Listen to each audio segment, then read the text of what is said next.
വളരെ പ്രധാനപ്പെട്ട ഒരു വാർത്താ അറിയിപ്പാണ് ഈ മണിക്കൂറുകളിൽ പുറത്തു വന്നിരിക്കുന്നത്. 73ഓളം പേർക്ക് രോഗം സ്ഥിരീകരിക്കുകയും നാട്ടിൻ പ്രദേശങ്ങളിൽ ഉൾപ്പെടെ 7200ഓളം വീടുകൾ നിരീക്ഷണത്തിലാക്കിയിരിക്കുകയും ദിനംപ്രതി രോഗബാധിതരുടെ എണ്ണം കുതിച്ചുയരുകയും ചെയ്യുന്ന സാഹചര്യത്തിൽ രാജ്യം വീണ്ടും ആശങ്കയിൽ. രോഗികളിൽ 26 പേർ സ്ത്രീകളാണെന്നും ചികിത്സയിലുള്ള 73 പേരിൽ 14 പേർ വെന്റിലേറ്ററിലുമാണെന്നുള്ള റിപ്പോർട്ടുകളാണ് നിലവിൽ ആശങ്ക ഉയർത്തുന്നത്. രാജ്യം വീണ്ടും ഒരു ലോക്ക്ഡൌണിലേക്ക് തന്നെ പോയേക്കുമോ എന്നുള്ള ചർച്ചകളാണ് ഇപ്പോൾ ഉയരുന്നത്. ഇന്ന് 6 പേർക്ക് കൂടി അജ്ഞാത രോഗം സ്ഥിരീകരിച്ചു.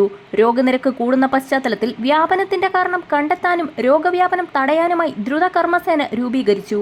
രോഗകാരണത്തെക്കുറിച്ചുള്ള പ്രത്യേക പഠനവും പരിശോധനയും ഉറപ്പുവരുത്തുന്നതായി ആരോഗ്യ വൃത്തങ്ങൾ സൂചിപ്പിക്കുന്നു. ലോകാരോഗ്യ സംഘടന പറയുന്നതനുസരിച്ച് ശരീരത്തിന്റെ പ്രതിരോധ സംവിധാനം നാഡീവ്യവസ്ഥയെ ആക്രമിക്കുന്ന പ്രത്യേക രോഗാവസ്ഥയാണിത്. ഞരമ്പുകൾക്ക് സംഭവിക്കുന്ന ആഘാതം പേശീചലനത്തെ ഉൾപ്പെടെ സാരമായി ബാധിക്കും. പേശീബലം കുറയുകയും പേശീവേദന, പനി എന്നീ ലക്ഷണങ്ങളും ഈ രോഗം ബാധിച്ചാൽ അനുഭവപ്പെടും.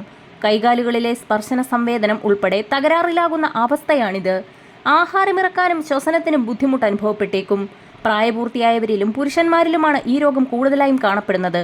എല്ലാ പ്രായത്തിലുള്ളവരിലും രോഗബാധയ്ക്കുള്ള സാധ്യതയുണ്ടെന്നാണ് മുന്നറിയിപ്പിൽ വ്യക്തമാക്കുന്നത്. ജില്ലാ ഭരണകൂടമായും പ്രാദേശിക ഭരണകൂടവുമായും ചേർന്ന് മഹാരാഷ്ട്ര ആരോഗ്യ മന്ത്രാലയം രോഗബാധിത മേഖലകളിൽ പരിശോധനയും കൃത്യമായ നിരീക്ഷണവും നടത്തിവരുന്നു. അപൂർവ രോഗമായ ഗില്ലൻ ബാരി സിൻഡ്രോം പടർന്നു പിടിക്കുന്ന സാഹചര്യത്തിൽ രാജ്യത്ത് അതീവ ജാഗ്രത പ്രഖ്യാപിച്ചു.